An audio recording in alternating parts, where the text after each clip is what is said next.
Hello everyone, and welcome to the channel. Let's start with a simple, uncomfortable knife to the ribs. The official Western story says China owes us. Owes us for technology, for markets, for access, for the honor of being turned into the world's factory. And now, since Europe and the US are choking on trade deficits and deindustrialization, Beijing is supposedly obligated to save its former customers so they can keep buying Chinese goods. In reality, the bill is going the other way, and it's not the first time. For roughly 2 centuries, the West has been playing one and two jeux igru. When trade works in its favor, it calls it free markets. When the balance flips, it calls it unfair and reaches for gunboats, sanctions, or tariffs. Right now, we're just watching the China version of an old colonial script. Only this time, the actors have changed places and the cannons have hypersonic guidance. Here's the first number to anchor the scale. The goods trade deficit with China, for both the US and EU, is measured in hundreds of billions per year, not in pocket change. That is system-level money. That is industrial base money. And this is where the official story starts to fall apart. Because according to that story, China is killing its customers with cheap exports and must, out of some moral obligation, rebalance trade by investing back into Europe and the US. The subtext is charming. We outsourced our industry. We offshored our skills. We hollowed out our labor markets. But now Beijing is supposed to run in with a first aid kit and CPR because Brussels and Washington mispriced reality for 30 years. If you take one thing from this, let it be this. From Beijing's point of view, this is not some tragic misunderstanding. It is a very long, very cold, historical correction. Let's rewind. In the 19th century, China had exactly to чего хотел Запад. Tea, silk, porcelain, spices, art, manufactured goods with a quality Europeans simply couldn't match at scale. China didn't need Manchester textiles or French trinkets. So silver and gold flowed east, and London, Paris, and later Washington watched their precious metals leak into Qing coffers. Here is where the theory hit a brick wall. The free market was working perfectly, but it was working in favor of China. So instead of fixing their competitiveness, the colonizers changed the rules of the game. They weaponized opium, opium in, gold out, drugs for tea, addicts instead of customers. And when Beijing tried to stop that trade, you got the Opium Wars, unequal treaties, extraterritoriality, and Hong Kong handed over as a glorified offshore hub at the mouth of the Chinese economy. Gunboats as dispute resolution mechanism. This is the part no politician in Europe likes to remember when they complain about unfair Chinese practices. Structurally, it worked like this. West sells addictive product, drains real wealth from China, forces open ports and legal protections for drug dealers, uses the resulting metal and profits to cement its own monetary and industrial system. That's the original rules-based order. Today, the packaging is cleaner, but the mechanics are uncomfortably familiar. Instead of opium, the addictive product is Western debt and lifestyle. Instead of boxes of silver, the store of value is industrial capacity, rare earths, logistics routes, and mineral rights. Instead of gunboats up the Yangtze, you get carrier groups in the South China Sea and sanctions on Chinese tech and exports. You see the problem here, right? We are watching the same play, but this time the West is on the receiving end of the imbalance. For roughly 20 years, from the 1990s through the 2010s, Europe and the US happily relocated entire value chains into China. Why? Labor was cheap, environmental rules were flexible, land was available, and crucially, finance was basically free.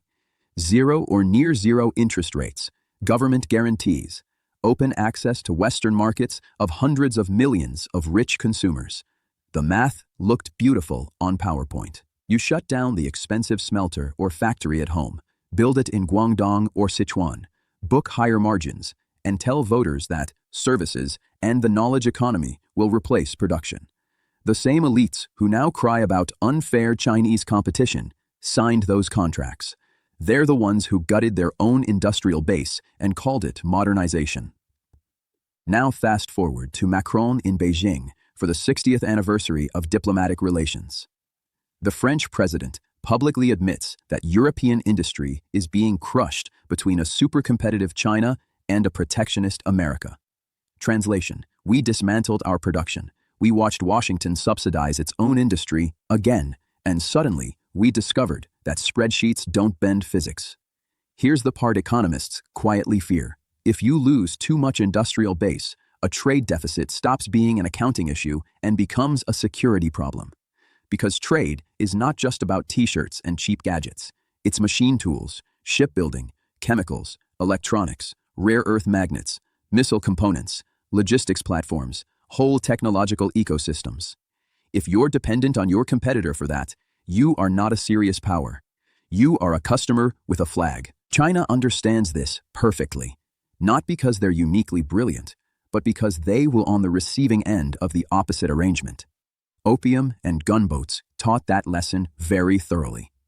Today, Beijing runs a triple accounting system in its head.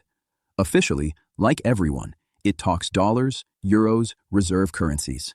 Underneath that, it thinks in gold, physical assets, and critical production chains. And in the background, whether you like it or not, sits the shadow economy, narcotics flows, illicit finance, and all the things respectable economists pretend not to see when they build their models. From an angle no one shows you on TV, that shadow layer matters a lot. Historically, the same networks that moved opium and silver between India, China, and Europe also moved people, labor, and later capital. It's no coincidence that Hong Kong became a central hub, not just for trade, but for quiet, opaque financial operations. Old money still doesn't trust paper. It trusts gold, commodities, and control over routes. That logic didn't evaporate just because some Western central bank wrote a glossy report on financial transparency. Let's take a breath. Where does this leave us so far? First, the 19th century imbalance. Gold to China, drugs from the West, was fixed at gunpoint. Second, the late 20th century imbalance. Industry to China, cheap goods to the West, was created voluntarily by Western elites chasing returns. Third, the current panic about unfair Chinese trade is essentially the West discovering that history has a memory. And this brings us to one number that quietly changes the equation: China's dominance in critical materials. Without pretending to fake precision, we can say it clearly. China controls the majority of the world's rare earth processing capacity and a very large share of mining and refining for key critical minerals. The exact percentage depends on the metal, but structurally the picture is simple. If you need magnets for missiles, wind turbines, electric vehicles, drones, or advanced electronics, you meet China, directly or via intermediaries. This is the flaw you can't fix with PR. In the 19th century, the West had the naval power and the industrial base to ram opium treaties down Beijing's throat. Today, if Europe or the US seriously decided to decouple from China overnight, their own defense industrial base would jam. Shipyards, ammunition plants, aerospace, electronics, even basic logistics equipment depend on long chains that lead back to Chinese-controlled mining, smelting, or component manufacturing. So when European leaders threaten Beijing with tariffs and economic security measures, Beijing hears something very familiar: the angry voice of an addict yelling at the dealer. If you're watching this from Germany, your reality is already different from someone in Portugal. German industry is deeply wired into Chinese demand and supply chains. Cars, machinery, chemicals. A serious rupture would not be an abstract geopolitical gesture. It would be plant closures, job losses, and a state budget screaming for new subsidies. From your corner of Europe, does this still look like strategy? Or more like managed decline, with better PR? Now, add the military layer. China is not just the world's largest manufacturer. It is also building a fleet, missile arsenal, and logistics infrastructure aimed at one core task: make U.S. intervention in its immediate region expensive, risky, and ideally impossible. To do that, you need shipyards, steel, electronics, fuel logistics, port infrastructure, satellite networks, missile factories, drone production, cyber capability. All of this rests on the same industrial and resource foundation that also produces your smartphone and your cheap TV. The West outsourced big chunks of that foundation to China. Beijing did not outsource its own. That's the structural difference. Here's where the story stops making sense if you only listen to official speeches. We're told China is dependent on Western markets and therefore can't afford conflict or escalation. But the more the West cuts itself off from production and becomes a services and debt economy, the more the dependency flips. Who is more vulnerable in a long disruption? The one with factories, mines, and ports, or the one with consulting firms, over-leveraged real estate, and budget deficits? Let's zoom out for a second. Under the glossy labels, globalization, free trade, de-risking, sits a brutal truth. The West tried to repeat its 19th century trick without the gunboats. It wanted the benefits of cheap Eastern labor and resources, but assumed that financial dominance and military superiority would always be enough to keep control. China quietly treated this as an opportunity for accelerated rearmament and reindustrialization. You can trace the curve. First, simple assembly work, then full supply chains, then indigenous technology, parallel standards, strategic stockpiles, huge domestic infrastructure, dual-use industries. And in parallel, patient accumulation of gold, commodities, and control over critical nodes like rare earths and strategic ports. From a distance, the picture becomes even less comforting, because while Western central banks were happily inflating financial assets and telling themselves that services-led growth is the future, China was building things. Railways, ports, factories, industrial parks, power plants. Some of it was wasteful, some of it is overbuilt, some of it sits inside a nasty property bubble. But underneath the bad loans, there is concrete, steel, and physical capacity. You can't fight a war or maintain an empire with PowerPoint slides. You need tonnage, lift capacity, shells, spare parts, fuel, repair docks.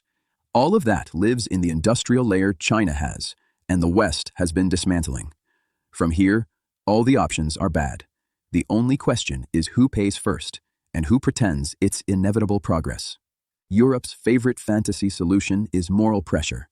Beijing must help rebalance the world economy because we're all in this together.